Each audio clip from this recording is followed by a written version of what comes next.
বালি দিয়ে যেমন তার বাঁধ বাঁধা যায় না, তেমন অনেকগুলো ধান্দাবাজ দিয়ে একটা জোট তৈরি করা যায় না। স্যার, কয়েকদিন আমরা দেখছি যে ইন্ডিয়া জোটের ভবিষ্যৎ অন্ধকারে, কি বলবেন? নীতিশ কুমার সরে আসতে চাইছেন, মমতা ইন্ডিয়া জোট যখন তৈরি হয়েছিল তখনই আমরা বলেছিলাম যে শেষ পর্যন্ত ইন্ডিয়া জোটে কে থাকবে আর কে থাকবে না সেটা সময় বলবে। কেননা বালি দিয়ে যেমন তার বাঁধ বাঁধা যায় না, তেমন অনেকগুলো ধান্দাবাজ দিয়ে একটা জোট তৈরি করা যায় না।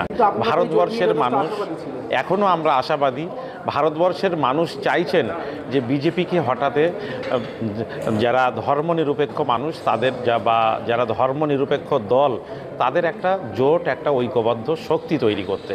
কিন্তু রাজনীতির নেতারা এতটাই সুবিধাবাদী পথ অবলম্বন করতে চাইছেন যে তারা বিজেপির টোপ গিলে ইন্ডিয়া জোটকে ভাঙার চেষ্টা করছেন।